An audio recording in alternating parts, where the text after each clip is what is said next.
নমস্কার বন্ধুরা, আমার ইউটিউব চ্যানেলে আপনাদের সকলকে স্বাগত। আজকে আমি বাজার থেকে নিয়ে চলে এসেছি কয়েকটা মাছের মাথা আর পটল। আজকে দেখাতে যাচ্ছি পটল দিয়ে মাছের মাথার রেসিপি।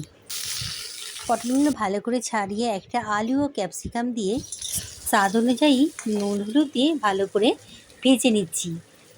দেখুন বন্ধুরা, এরকম লাল লাল করেই ভেজে নিতে হবে। এখানে পটলটা ভাজা হয়ে গেলে অল্প একটু জল দিয়ে একটা সিটি, গরম তেলে অল্প একটু জিরে দিয়ে পেঁয়াজটা লাল লাল করে ভেজে নিয়েছি।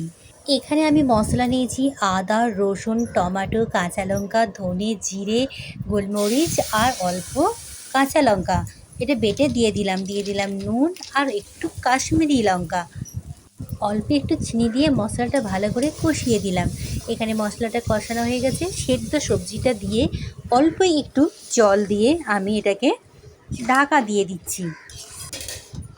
এটা 5 মিনিট রাখলাম। দেখুন বন্ধুরা, হয়ে গেছে। উপর থেকে অল্প ধনে পাতা দিয়ে আমি কিছুটা সবজি তুলে নিচ্ছি। এরপরে আমি দেব মাছটা, কারণ বাড়িতে সবাই মাছ খায় না, তার জন্য একটু তুলে নিলাম। এবার অল্প আর একটু জল দিয়ে মাছের মাথাগুলো দিয়ে দিলাম, দিয়ে আবারও আমি এটাকে নাড়াচাড়া করে ঢাকা দিয়ে দেব আবার 5 মিনিটের জন্য। দেখুন বন্ধুরা, 5 মিনিট পর দেখাচ্ছি, একদম রেডি হয়ে গেছে। এটা আমরা ভাত কিংবা রুটি দিয়ে খেতে পারি। গরম গরম ভাতের সাথে তো ভীষণ ভালো লাগে আমাকে। আর উপর থেকে এবারে আমি একটু গরম মশলা দিয়ে দিচ্ছি।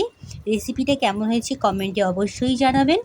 ভালো থাকবেন, সুস্থ থাকবেন। ভিডিওগুলো দেখার জন্য অসংখ্য ধন্যবাদ। নমস্কার।